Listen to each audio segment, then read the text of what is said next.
Assalamualaikum warahmatullahi wabarakatuh.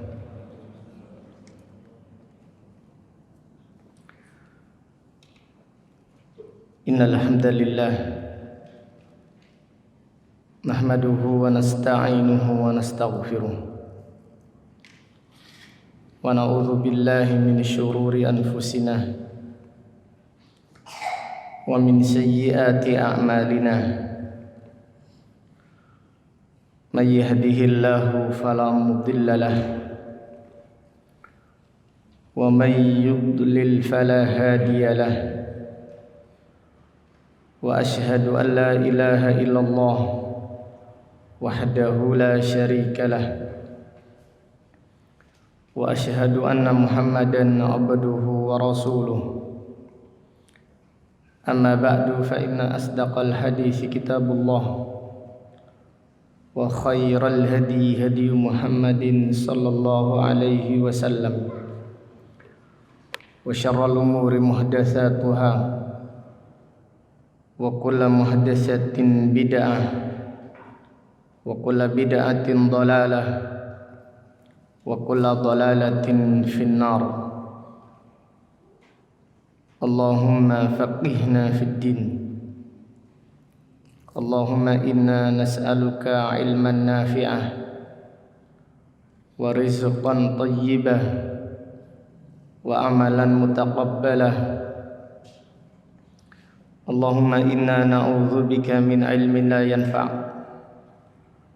wa min qalbin la yakhsha' wa min nafsin la tashba'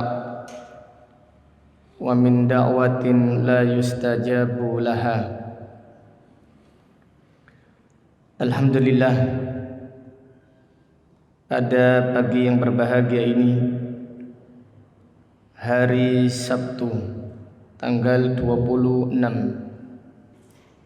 bulan Dzulhijjah tahun 1444 Hijriah, dengan izin Allah Ta'ala kita melanjutkan kembali kajian kitab ringkasan hadis-hadis yang diriwayatkan al-Imam Muslim lil Hafidz al-Mundhiri rahimahullahu ta'ala rahmatan wasi'ah.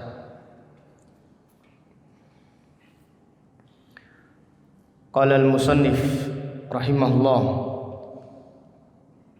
babun an-nahi 'anil qira'ati fir ruku'i was sujud. Bab larangan membaca Al-Quran di dalam ruku' dan sujud. Bab ini menjelaskan larangan membaca Al-Quran di dalam ruku' dan sujud. Membaca Al-Quran adalah zikir yang paling dicintai Allah. Akan tetapi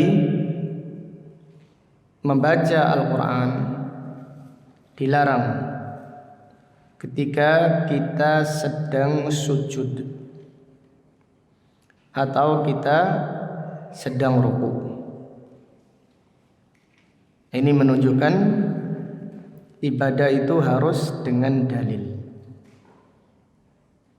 Tidak bisa hanya dengan kias.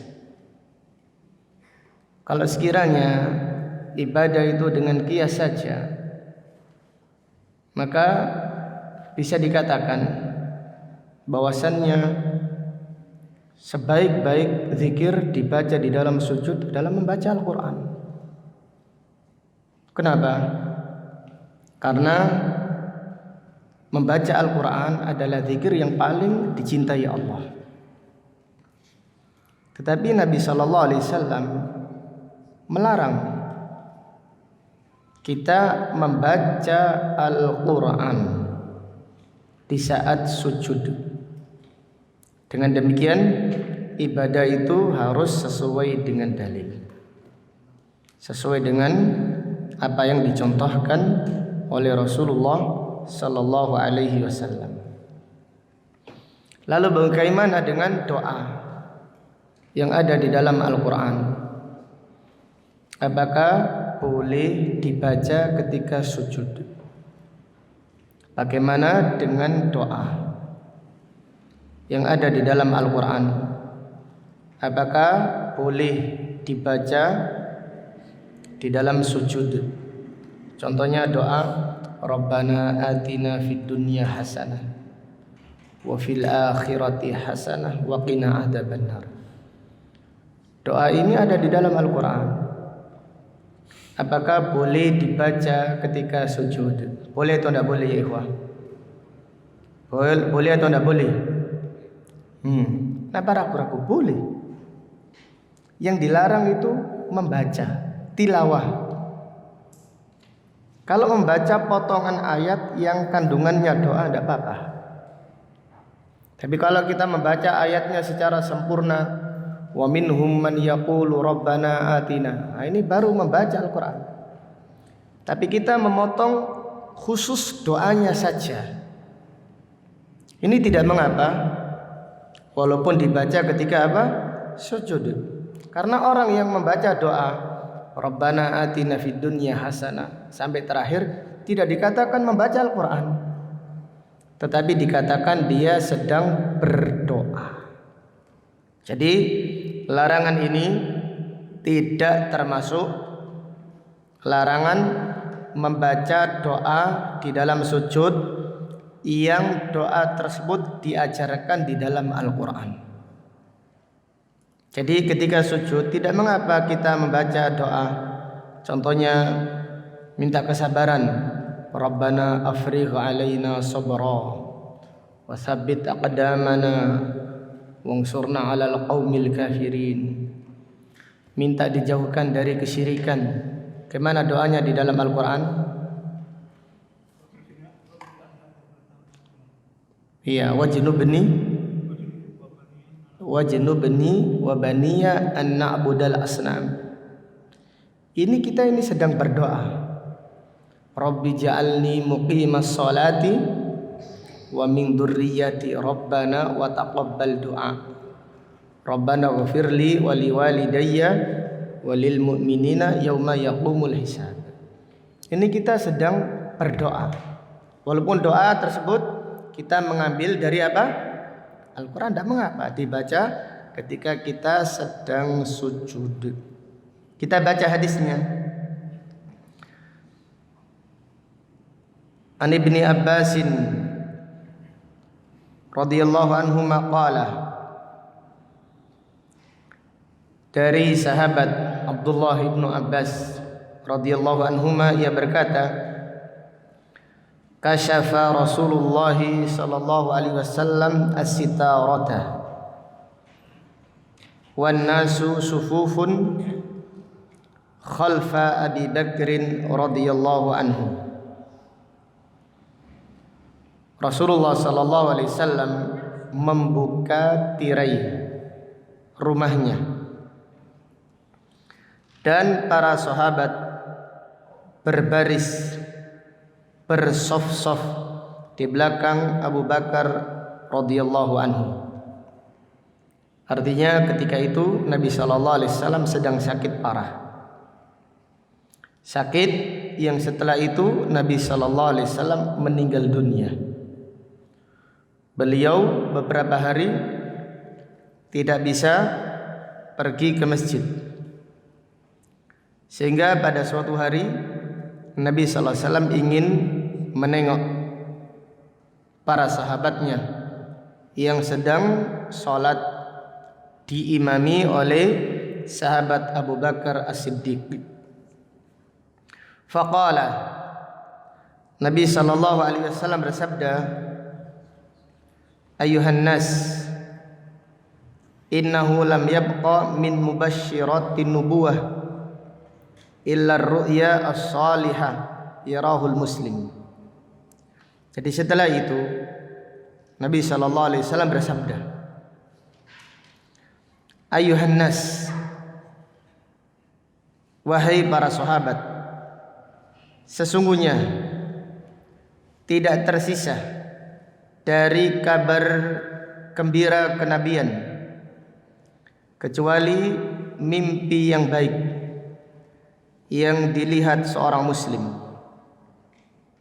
Illa ru'ya as-salihah yarahul muslim, kecuali mimpi yang baik yang dilihat seorang muslim. Muslim yang dimaksud pada hadis ini adalah orang muslim yang baik. Muslim yang baik, muslim yang bertakwa, muslim yang sempurna Islamnya. Jadi mimpi baik, mimpi yang dikatakan ru'ya shalihah, ru'ya shalihah umumnya dari seorang muslim yang bertakwa. Akan tetapi bisa jadi mimpi baik juga dilihat oleh orang-orang yang fasik,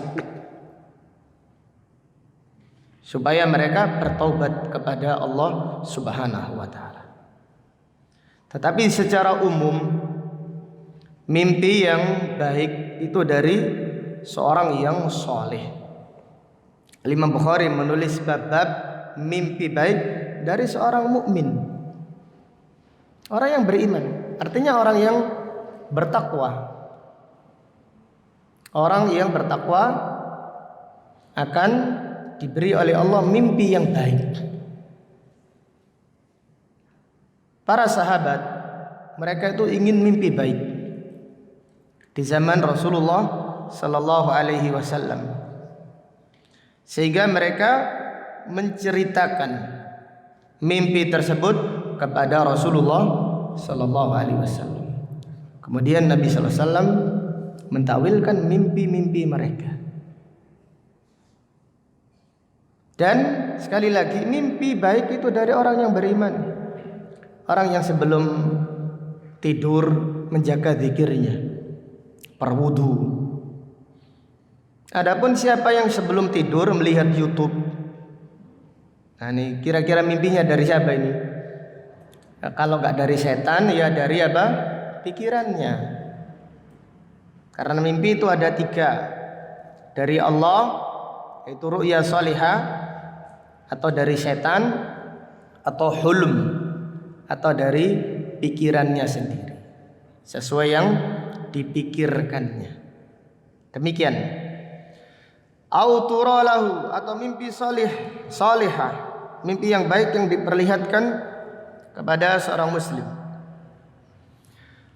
Kemudian Nabi sallallahu alaihi wasallam bersabda, "Ala wa inni nuhitu an aqra'al Qur'an raki'an aw sajidan."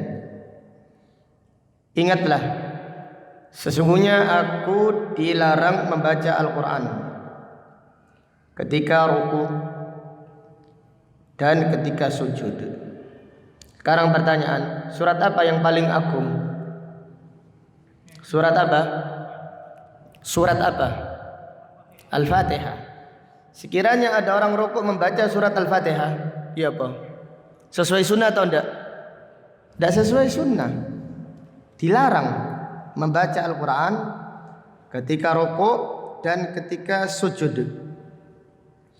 Fa amma ruku'u fa'azzimu fihi rabbah.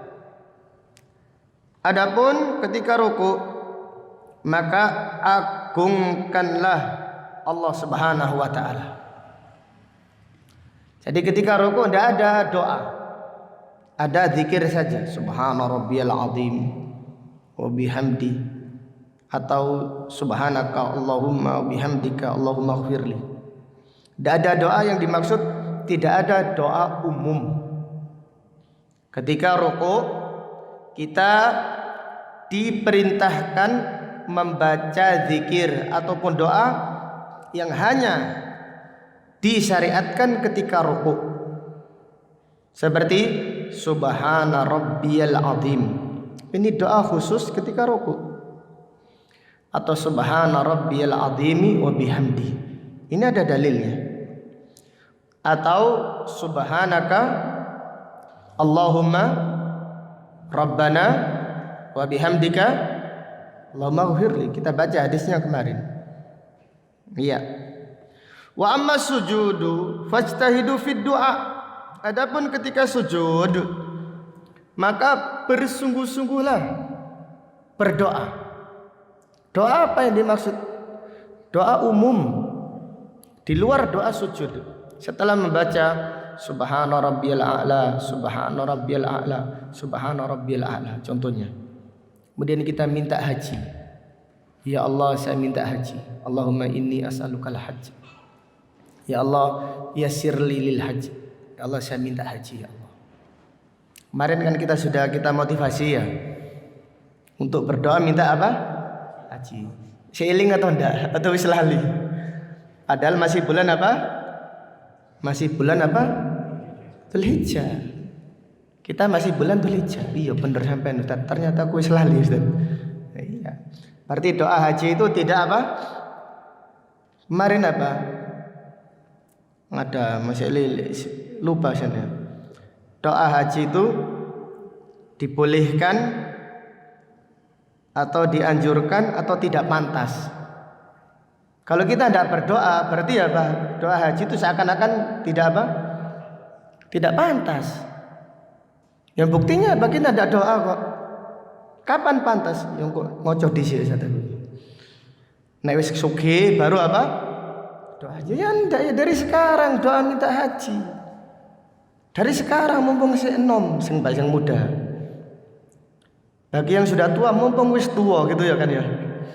Ya doa kan tidak harus persyaratan. Wis tua doa minta haji. Kan tidak ada gitu. Sampai kapan? Ya sampai berangkat. Yakinnya itu sampai kapan? Sampai berangkat atau sampai mati. Nah, kurang apa? Doa itu dua gitu. Jadi doa itu yakin itu sampai kapan? Ya sampai mati atau sampai berangkat. Seperti itu. Demikian. Ketika sujud, kembali kepada sujud, perbanyaklah doa, bersungguh-sungguhlah berdoa. Faqaminun an yustajaba lakum. Doa ketika sujud sangat layak untuk dikabulkan untuk kalian. Doa ketika sujud qaminun ay jadirun, sangat patut untuk dikabulkan oleh Allah Subhanahu wa ta'ala dari apa yang kalian minta. Jadi doa umum, minta anak yang saleh, istri yang salihah. Rabbana hablana min azwajina wa dzurriyyatina qurrata a'yun waj'alna lil muttaqina imama. Ini baca ketika sujud tidak apa-apa. Kalau ada pertanyaan, Ustaz, bagaimana kita tidak bisa bahasa Arab dan tidak hafal doa yang ada di dalam Al-Quran dan tidak hafal doa yang ada di dalam hadis? Contohnya kita doa minta supaya dilunasi hutang. Iya kan? Siapa yang gak punya hutang? Nikmat gak punya hutang itu. Siapa yang banyak hutang, perbanyak doa. Ada sebenarnya doa yang diajarkan Nabi SAW kepada sahabat yang dililit hutang. Kemudian sahabat tersebut mengamalkannya, lalu Allah melunasi hutangnya. Kira-kira doa apa itu? Siapa yang tahu?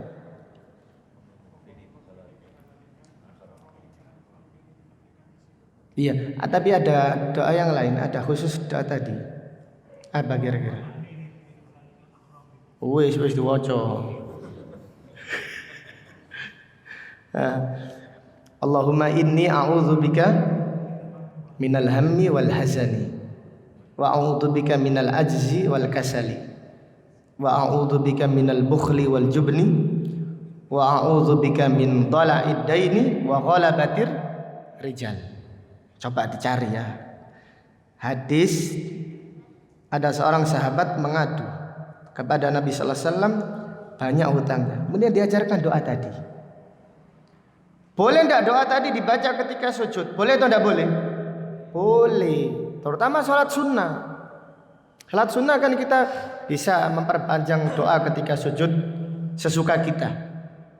Tapi kalau salat fardu, kita baru doa imamnya sudah apa? Berdiri wis bangkit dari sujudnya. Cetas ngomong Allahumma. Cetas Allahumma, imamnya sudah Allahu Akbar. Cetas Allahumma Ustaz, imamnya wis Allahu Akbar. Iya, sabar. Memang imam itu memang semangat. Imam di sekitar kita ini semangat cepat sholat. Maka kita harus apa? Sabar. Wallahu ta'ala alam. Dari hadis ini terdapat beberapa pelajaran yang bisa diambil. Yang pertama,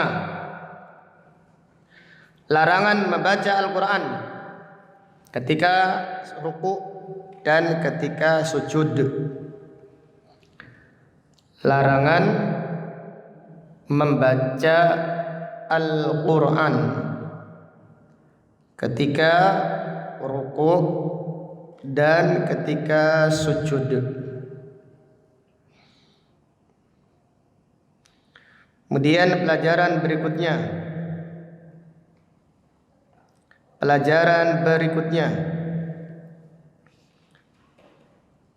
perintah mengagungkan Allah ketika sujud, ketika ruku. Perintah mengagungkan Allah ketika ruku. Artinya apa? Ruku ini tempat berzikir saja. Jadi sekiranya kita sholat ingin memperpanjang ruku, ya zikir saja. Tidak ada doa umum. Tidak boleh kita membaca doa Rabbana atina fid dunya hasanah ketika ruku. Tidak boleh. Jadi waktu ruku adalah waktu mengagungkan Allah Subhanahu wa ta'ala. Kemudian pelajaran berikutnya, anjuran memperbanyak doa ketika sujud. Anjuran memperbanyak doa ketika sujud. Dan sebaik-baik doa adalah doa yang ada di dalam Al-Quran dan di dalam hadis. Tidak ada permintaan kita kecuali ada ajaran doanya. Minta apa? Minta apa? Semuanya ada di dalam Al-Quran. Semuanya ada di dalam hadis Rasulullah Sallallahu Alaihi Wasallam. Demikian. Kalau kita tidak hafal doanya, ya silahkan kita berdoa dengan bahasa apa? Indonesia. Tidak mengapa. Doa yang dengan bahasa Indonesia ini doa umum. Adapun doa sujudnya tidak boleh diganti dengan bahasa apa? Indonesia. Subhana rabbiyal a'la diganti dengan maha suci Allah yang maha tinggi. Tidak boleh. Ini sudah gak bisa diganti, gak bisa dirubah. Adapun doa umum, minta dimudahkan urusannya, minta dilancarkan rezekinya, minta ilmu yang bermanfaat, minta amal soleh, silahkan. Kalau nggak bisa bahasa Arab, mintalah dengan bahasa Indonesia di saat sujud, tidak mengapa. Setelah kita membaca doa sujud, wallahu taala alam. Kemudian faedah tambahan dari hadis ini, faedah tambahan, fihi ar-ru'ya as-salihah minallah, mimpi yang baik itu dari Allah. Mimpi yang baik itu dari Allah. Jadi ru'ya as-salihah minallah. Dan mimpi baik itu dari orang yang bertakwa. Umumnya, walaupun orang yang fasik bisa jadi melihat mimpi yang baik sebagai pendahuluan taubatnya. Jadi orang fasik bisa jadi melihat mimpi yang baik sebagai pendahuluan dari taubatnya. Ataupun keumumannya yang sering mimpi yang baik itu dari orang yang soleh, orang yang beriman, yang bertakwa. Ciri-cirinya apa? Ciri-cirinya jelas. Sebelum tidur berwudu, sebelum tidur sholat qiyamul lail sebagai pendahuluan agar lebih dimudahkan untuk qiyamul lail, melanjutkan qiyamul lail yang telah dikerjakannya. Kemudian membaca zikir-zikir sebelum tidur. Baca subhanallah berapa kali? 33. Alhamdulillah berapa? 33. Kemudian Allahu Akbar berapa? 34. Nah, ini lebih baik daripada pembantu. Artinya ini suplemen, ini energi kuat. Allah memberi kekuatan. Siapa yang menjaga zikir ini, siapa yang membaca zikir ini, Allah akan memberikan kekuatan yang hebat kepadanya, sehingga dia bisa melakukan amal-amal yang banyak yang orang lain tidak sanggup melakukannya. Allah memberikan kekuatan. Dan zikir-zikir yang lain lalu tidur. Bangun-bangun sudah dibangunkan oleh malaikat atas perintah dari Allah untuk sholat tahajud. Jadi ada seorang syekh mengatakan orang yang sholat itu jarang mimpi. Kalau mimpi, mimpinya dari Allah.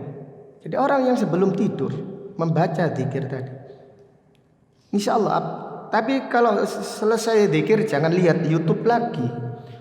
Mari zikirnya 5 menit, YouTube-nya 1 jam. Iya, podo wae gedang goreng itu namanya. Zikirnya 5 menit, YouTube-nya 1 jam. Alasannya yo pusatmu gak iso turu. Ya itu kelakuanmu, jawaban gitu. Ya nggak bisa seperti itu. Nggak bisa tidur ya zikir saja. Zikir sampai tertidur. Itu kalau diamalkan, kemudian mimpi, insya Allah mimpinya dari Allah. Jarang mimpi, tapi sekali mimpi, mimpinya dari Allah. Ada seseorang datang kepada Muhammad bin Sirin, berkata, wahai Imam, saya mimpi mengumandangkan adzan. Muhammad bin Sirin berkata, Imam tabi'in, engkau berangkat haji. Orangnya baik. Ternyata subhanallah, tahun depan atau tahun-tahun berikutnya berangkat haji. Betulan orang tadi. Karena Ibnu Sirin mentakwilkan dari firman Allah, wa adzanun wa adzin finnasi bil hajj, dan adzankan, umumkan kepada manusia untuk haji. Jadi mimpi baik.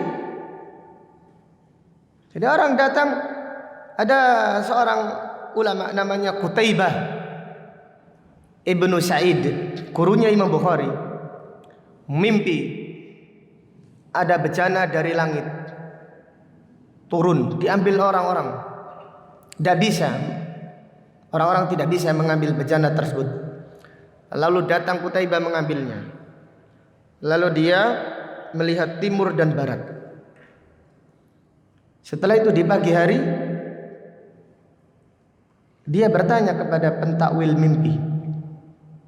Pentakwil mimpi berkata, wahai anakku, belajarlah hadis, engkau akan sampai timur dan barat. Lalu dia fokus belajar hadis, meninggalkan pendapat fulan, pendapat ditinggalkan semuanya. Akhirnya dia sampai timur dan barat. Dan para penuntut ilmu dari timur dan barat mendatangi Qutaibah Ibnu Sa'id, gurunya Imam Bukhari.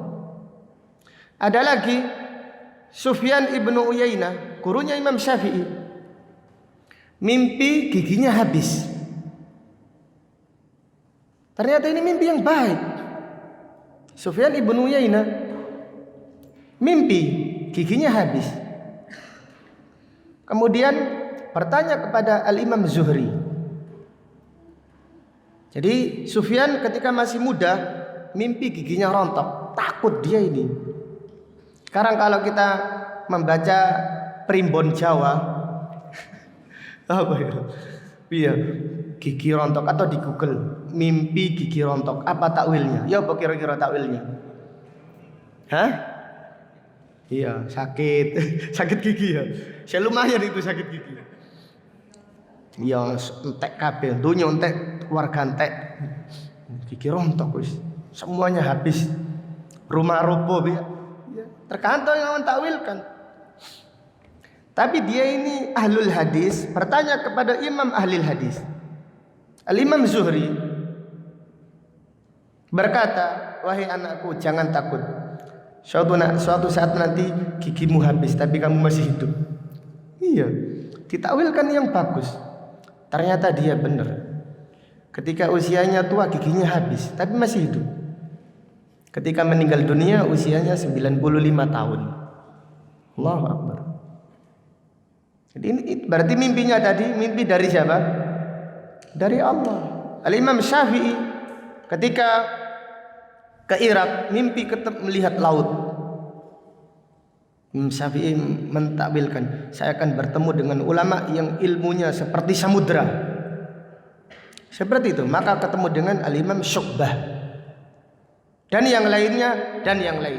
Kalau kita mempelajari bagaimana mimpinya para ulama yang mereka takwilkan dengan takwil yang baik.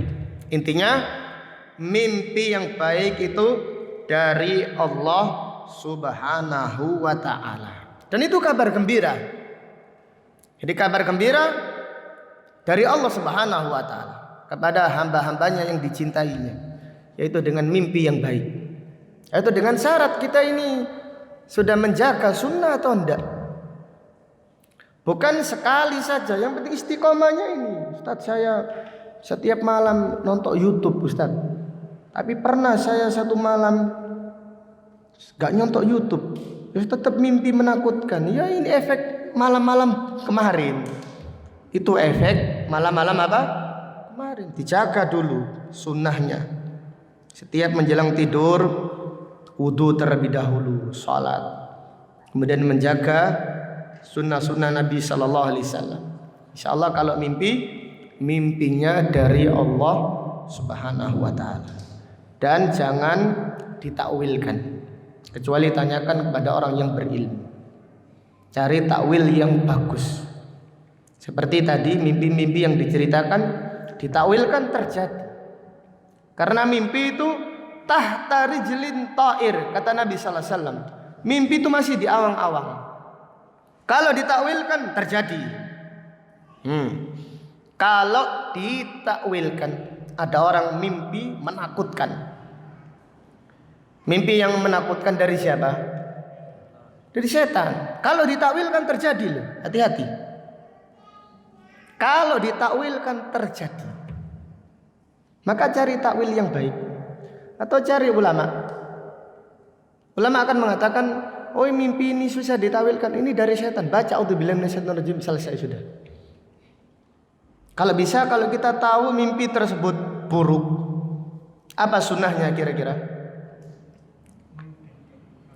Song itu dhisik.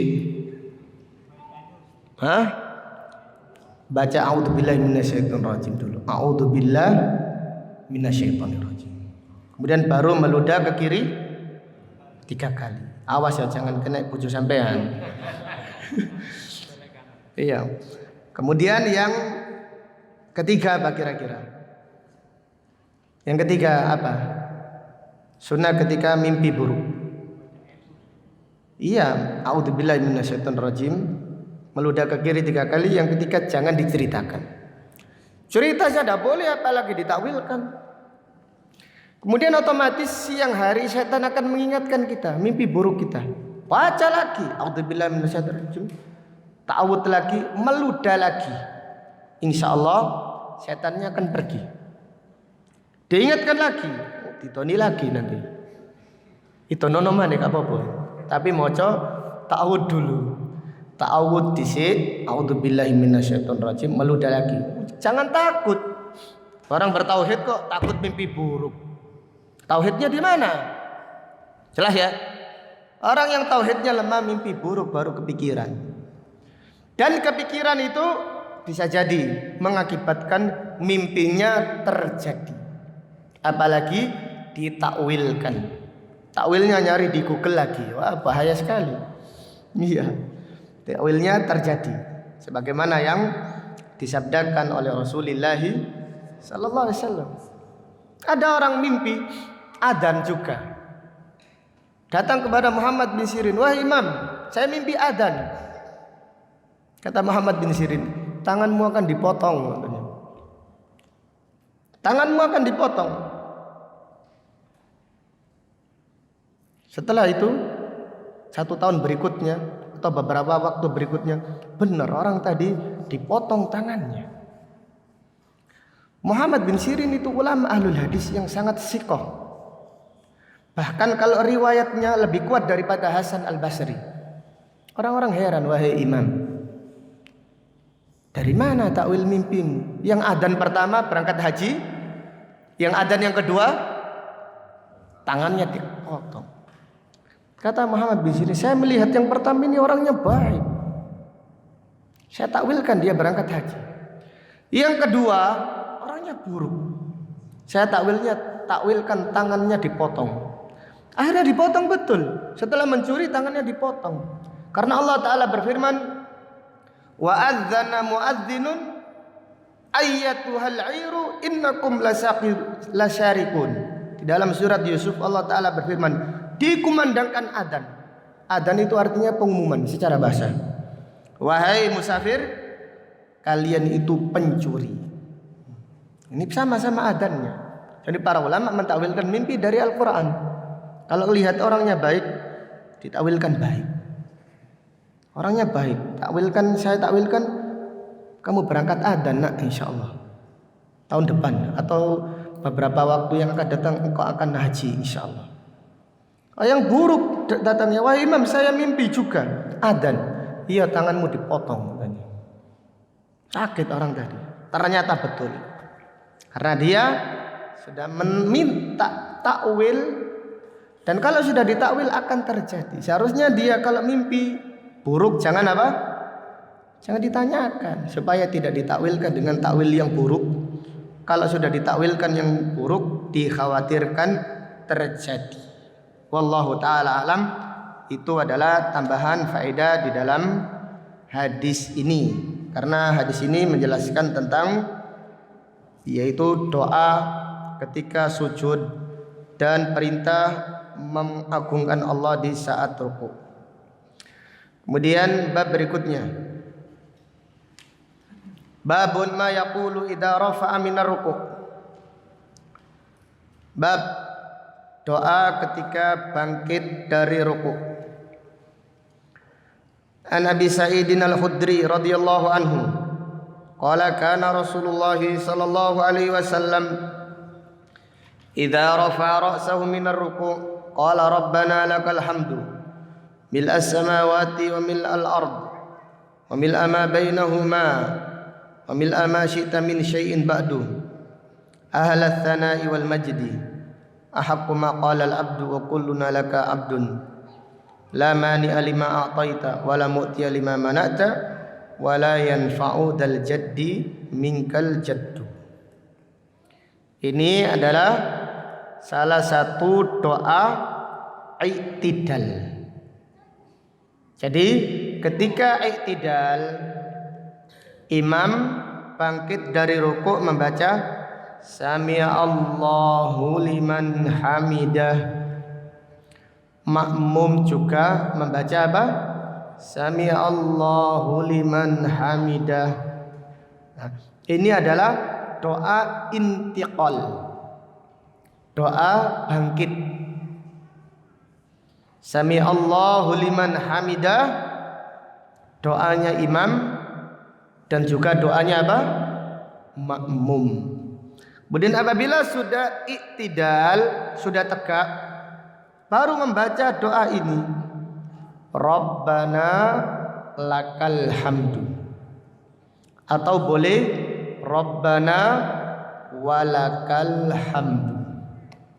Atau boleh membaca doa Allahumma Rabbana walakal hamdu. Tambahannya di sini mil as samawati wal ard. Ya Allah, segala puji hanya milik-Mu, sepenuh langit dan sepenuh bumi. Mil'a artinya sepenuh. Wa ma bainahuma, dan sepenuh antara langit dan bumi. Wa mil'a ma syi'ta min syai'in ba'du, dan sepenuh semua yang Engkau kehendaki dari yang lainnya. Sepenuh ars, sepenuh kursi, atau yang lainnya yang dikehendaki Allah Subhanahu wa ta'ala. Ahlas sana'i wal majdi. Ahlas sana', Allah adalah zat yang berhak dipuji, pemilik pujian dan pengagungan. Ahaqqu ma qala al-abdu wa kulluna laka abdun. Seutama-utama kalimat yang diucapkan seorang hamba, yaitu alhamdulillah. Wa kulluna laka abdun, dan kita semua adalah hamba-Mu. La mani'a lima a'taita, tidak ada yang memberi, tidak ada yang menghalangi bagi siapa yang Engkau beri. Wala mu'tiya lima mana'ta, tidak ada pemberi bagi siapa yang Engkau halangi. Wala yanfa'u dal jaddi minkal jaddu, dan tidak bermanfaat darimu orang yang memiliki kekayaan atau kedudukan. Tidak, la yanfa'u dal jaddi minkal jaddu, tidak bermanfaat orang-orang yang memiliki kedudukan dari kedudukannya dari siksa. Artinya kedudukan tidak bisa menyelamatkan seorang dari siksa Allah Subhanahu wa ta'ala. Ini adalah salah satu doa iktidal. Atau boleh doa yang lainnya. Rabbana walakal hamdu hamdan katsiran thayyiban mubarakan fihi kama yuhibbu rabbuna wa yarda. Atau kalau yang paling ringan, Rabbana lakal hamdu sami Allahu liman hamidah. Kita langsung membaca apa? Rabbana lakal hamdu. Sah. Kalau ditambahkan dengan tambahan ini, maka ini lebih utama. Wallahu ta'ala a'lam. Bab berikutnya, bab fadli sujud wa targhib fil iktsari minhu. Bab keutamaan sujud dan anjuran memperbanyak sujud. Sekarang pertanyaan, bab anjuran sujud dan memperbanyak sujud. Apa artinya anjuran memperbanyak sujud? Hah? Memperbanyak apa? Salat, karena sujud saja enggak ada. Kecuali sujud tilawah. Dan sujud apa kira-kira? Syukur, sujud syukur. Sujud di luar salat adalah sujud tilawah dan sujud syukur. Jadi perintah memperbanyak sujud artinya perintah memperbanyak salat. Kita baca hadisnya. An Ma'dan ibni Abi Talha al-Ya'mari qala laqitu Thawbana maula Rasulillahi sallallahu alaihi wasallam.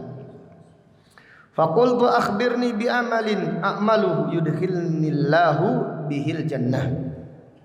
Aw qala qultu bi ahabbil a'mali ila Allah fasakata thumma sa'altuhu fasakata thumma sa'altuhu ats-tsalitsata. Ma'dan bertemu dengan Thauban. Thauban ini adalah maula Rasulullah sallallahu alaihi wasallam. Maula artinya budak, hamba sahaya yang dimerdekakan Rasulullah sallallahu alaihi wasallam. Jadi Thauban ini sering menyertai Rasulullah sallallahu alaihi wasallam. Kemudian Ma'dan ini bertanya, kabarkan kepadaku amalan yang jika aku mengerjakannya Allah akan memasukkanku ke dalam surga. Atau aku bertanya, Sebutkan atau jelaskan kepadaku amalan yang paling dicintai Allah. Kemudian Thauban diam. Lalu Ma'dan bertanya untuk kedua kalinya. Tetapi Thauban pun masih diam. Kemudian Ma'dan bertanya ketiga kalinya. Faqala, Thauban menjawab, sa'altu an dzalika Rasulullah sallallahu alaihi wasallam.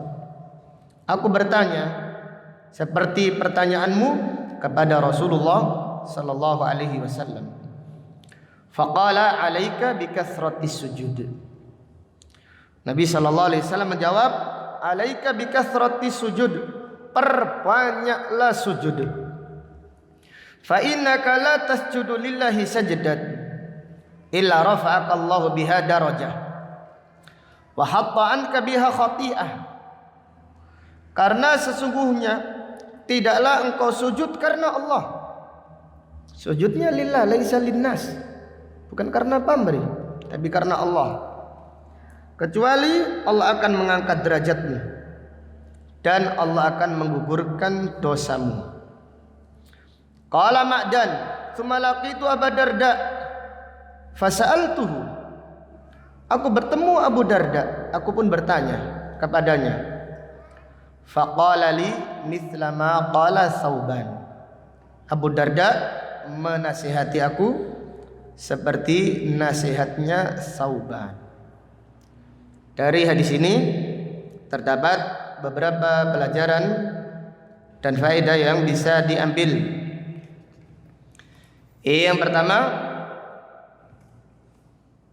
al-hasu alal iktsari minas sujud. Anjuran memperbanyak sujud.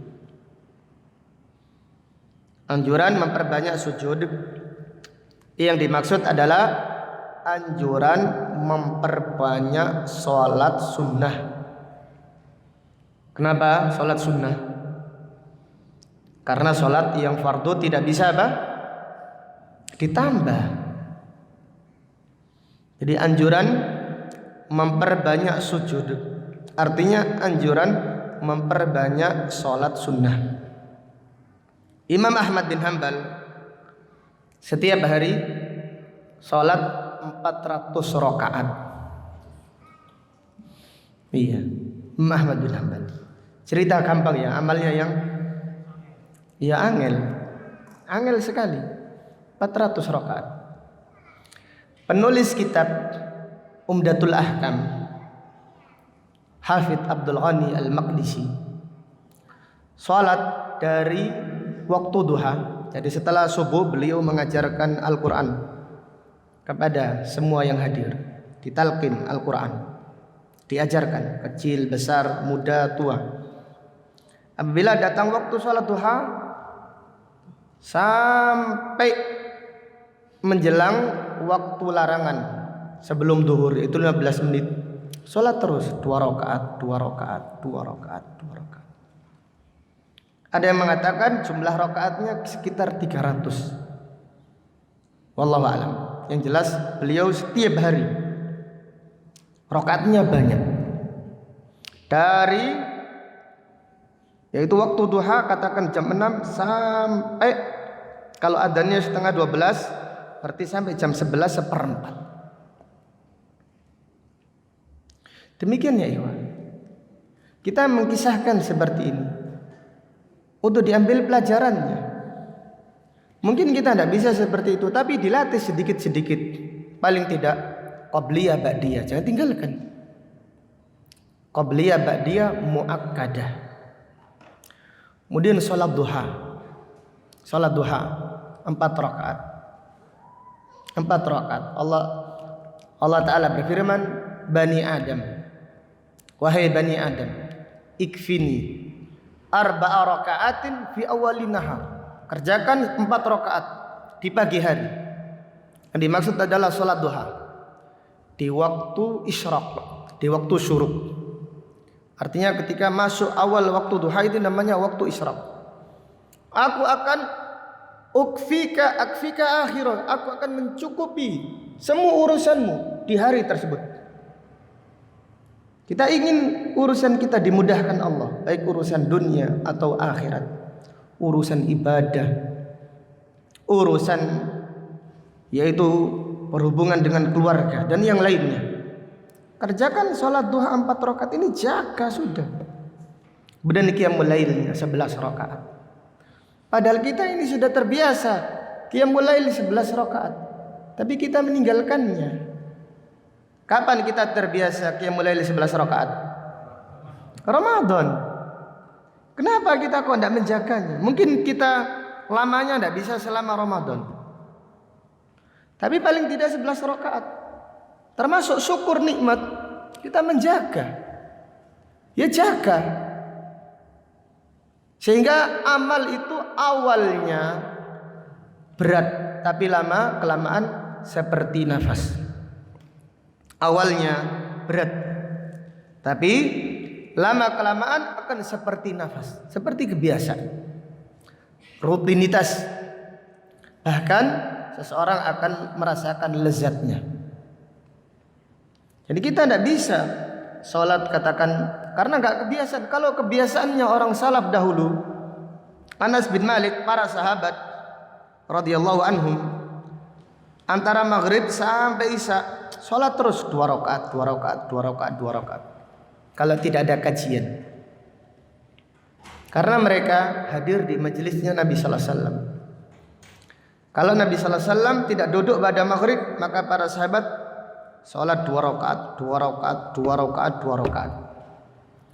Dan sholat isya-nya itu kadang-kadang diakhirkan. Nabi Sallallahu Alaihi Wasallam sholat isya kadang-kadang yaitu jam 11 katakan, setengah 11. Maka Allah Ta'ala berfirman, tatajafa junubuhum anil madaji'i yad'una rabbahum khaufan wa tama'ah. Lambung-lambung mereka jauh dari tempat tidur mereka. Mereka sholat. Jadi latihlah sholat, karena ibadah yang paling dicintai oleh Allah setelah tauhid adalah ibadah sholat. Jagalah yang fardu, kemudian tambahkanlah dengan sholat sunnah. Jadi kalau ada faedah perintah atau anjuran memperbanyak sujud, artinya perintah dan anjuran memperbanyak sholat apa? Sholat sunnah. Sholat sunnah mutlak itu tidak ada jumlahnya.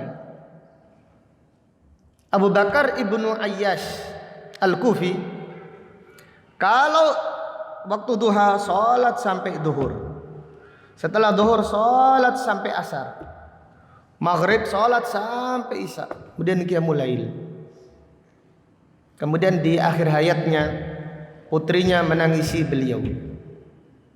Abu Bakar berkata, wahai putriku, wahai anakku, jangan menangisi ayahmu. Ayahmu menghatamkan Al-Quran di kamar ini lebih dari 1000 kali.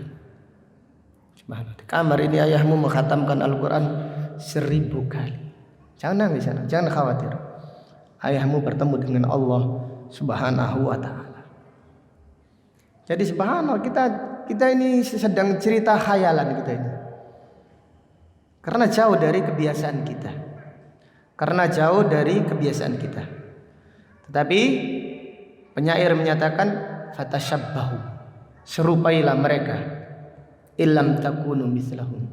Jika kalian tidak bisa seperti mereka, serupailah. Inna tashabbuha bil kirami falahu. Karena menyerupai orang-orang yang mulia adalah kemenangan. Inna tashabbuha bil kirami falahu. Sesungguhnya menyerupai orang-orang yang mulia adalah kemenangan.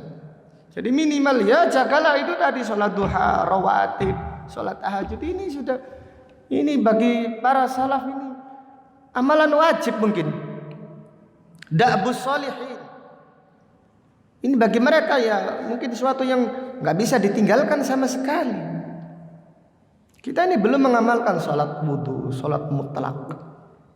Sholat mutlak itu ya sholat gak ada namanya, sholat sunnah saja. Karena qabliyahnya sudah selesai, ba'diyah sudah selesai. Seseorang sudah sholat ba'diyah duhur, tapi mau sholat apa kira-kira? Sholat mutlak ya, sholat sunnah. sampai asar. Siapa di antara kita yang melakukan? Subhanallah.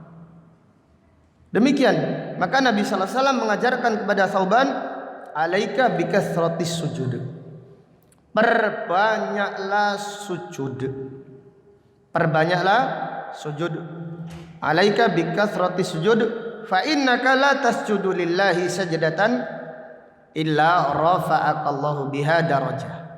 Karena sesungguhnya engkau tidak sujud sekalipun karena Allah, kecuali Allah akan mengangkat derajatmu dan menggugurkan dosa-dosamu. Bab berikutnya, babun ad-du'a'u fis sujud.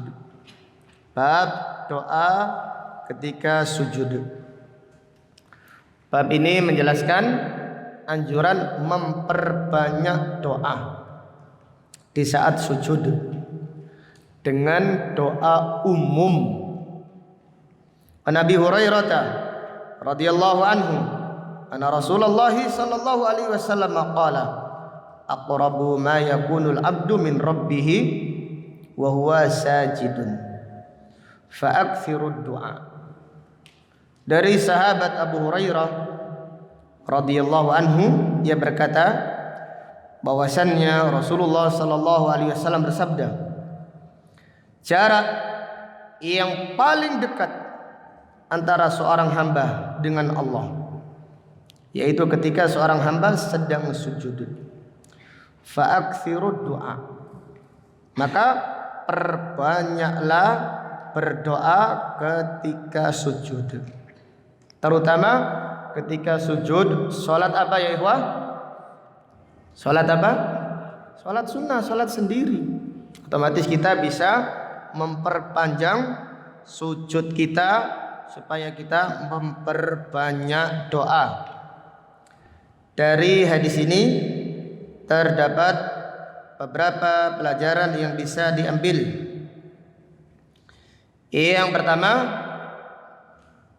anjuran memperbanyak doa ketika sujud. Anjuran memperbanyak doa ketika sujud. Pelajaran berikutnya, Allah Maha dekat dengan hamba-hambanya di saat sujud. Allah Maha dekat dengan hamba-hambanya di saat sujud. Jadi Allah Subhanahu wa taala Maha dekat. Tetapi Allah juga Maha apa? Tinggi. Dan dekat itu tidak harus menempel. Dekat, kalau demikian dekat apa? Allah dekat dengan ilmunya, dengan pertolongannya, dengan mengabulkan doa bagi orang-orang yang apa? Sedang sujud, yang berdoa kepada Allah Subhanahu wa taala. Jadi Allah itu Maha dekat dan Allah Maha tinggi. Alam semesta ini kecil bagi Allah, gak ada yang jauh. Alam semesta itu kecil bagi Allah Subhanahu wa taala. Maka gak ada yang jauh bagi Allah Subhanahu wa taala. Tetapi dekat bukan berarti dipahami Allah menempel atau Allah menyatu dengan makhluknya. Seperti keyakinan manunggaling kawula lan Gusti, keyakinan yang sesat. Allah Maha dekat dan Allah tetap Maha tinggi di atas arsy. Apa yang susah bagi Allah Subhanahu? Innallaha ala kulli syai'in qadir. Jadi Allah Subhanahu wa taala alal arsy wa ilmuhu fi kulli makan. Allah itu di atas arsy dan ilmunya di setiap tempat. Demikian. Jadi Allah dekat dengan hamba-hamba yang sedang sujud. Iya, kita wajib mengimaninya. Tetapi Allah Maha tinggi di atas apa? Di atas arsy. Allah dekat yaitu dengan ilmunya, dengan penjagaannya, dengan pengabulan doanya, dengan pertolongannya kepada orang-orang yang berdoa kepadanya. Kemudian pelajaran berikutnya, fihi fadlud doa, keutamaan berdoa. Jadi doa itu meminta kepada Allah. Dianjurkan karena fadilahnya sangat besar. Jadi orang yang berdoa itu melakukan ibadah yang sangat dicintai Allah. Allah mencintainya. Allah meridhoinya. Allah menyayanginya. Dan juga Allah Subhanahu wa taala memberi pahala dari doa yang dipanjatkannya. Dan juga Allah Subhanahu wa taala mengabulkan permintaannya. Allah Subhanahu wa taala mengabulkan permintaannya. Sehingga awalilah segala sesuatu dengan doa. Siapa yang dibuka pintu doa, maka dia akan dibuka semua pintu kebaikan. Jadi kita melakukan amal apapun, urusan apapun, kalau kita mengawalinya dengan doa, Allah akan membuka pintu-pintu kebaikan tersebut untuk kita. Maka awalilah segala sesuatu dengan doa. Para sahabat, mereka itu loh faham makna doa. Sampai mereka itu minta garam. Mungkin mereka punya uang untuk beli garam. Jadi kita pernah tidak minta garam pada Allah? Ya Allah, saya minta garam. Minta gula, ya Allah, gula habis. Sebelum membeli minta dulu. Jangan kita ini pede. Kita ini merasa pede, semua ada, lupa doa. Jadi para sahabat itu manusia yang paling memahami makna doa. Setelah para nabi dan para rasul, sampai garam pun mereka minta. Urusan yang remeh-temeh pun mereka minta. Sandalnya copot minta, ya Allah, saya minta sandal. Bisa jadi mereka sudah punya uang. Apa salahnya meminta kepada Allah? Ya Allah, saya minta sandal. Mudahkan saya untuk membeli sandal. Seperti itu. Intinya apa? Segala urusan awalilah dengan apa? Dengan doa. Setelah doa, alhamdulillah. Sebelum mengawali, bismillah, doa. Setelahnya, alhamdulillah. Demikian orang-orang yang beriman, sehingga urusannya dimudahkan oleh Allah Subhanahu wa taala. Wallahu taala alam. Sampai di sini kajian kita pada pagi hari ini. Insyaallah akan kita lanjutkan pada kajian yang berikutnya. Kalau ada pertanyaan, saya persilahkan. Tafadhol, barakallahu fikum. Ya.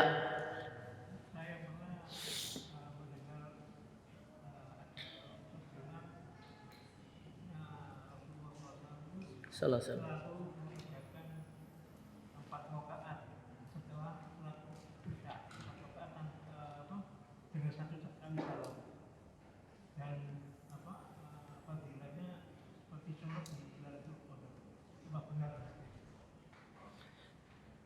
Iya, pertanyaan yang sulit juga. Tapi riwayatnya sahih. Namun yang sekali salam ini wallahu a'lam. 4 rakaat iya. Tapi kalau sekali salam saya perlu melihat lagi. Jadi siapa yang sholat 4 rakaat di rumahnya, pahalanya seperti sholat di malam Lailatul Qadar. Ini subhanallah, ini membangkitkan sunnah yang mati ini. Bang Muh ini, Masya Allah. Jadi umumnya sholat itu 2 rakaat salam, 2 rakaat. Kalau 4 rakaat sekali salam, wallahu a'lam. Tapi saya mendengar memang saya membaca sendiri riwayat seperti itu. Tapi yang saya pahami 2 rakaat salam, 2 rakaat salam. Tapi insya Allah bisa dikoreksi. Jadi 4 rakaat otomatis, yang 2 rakaat ba'diyah mu'akkadah. Ya, yang 2 rakaat lagi ya salat sunnah. Ingin menambahkan untuk mendapatkan keutamaan tadi. Siapa yang salat 4 rakaat ba'diyah isya di rumahnya, fadilahnya seperti salat di malam Lailatul Qadar. Riwayatnya sahih. Jazakallahu khairan. Barakallahu fikum. Ini amalan yang agung. Jadi apalagi fadilahnya sangat agung tadi. Sunnah yang mati juga. Mungkin kita yang menjaga sholat rawatib, sholat isyanya berapa? Ba'da isya berapa? 2. Tapi ini ada tambahan ba'da Isya 4 rakaat. Fadilahnya seperti sholat di malam Lailatul Qadar. Subhanallah. Allahu Akbar. Jazakumullah khair. Ada yang lain silahkan. Iya. Gimana?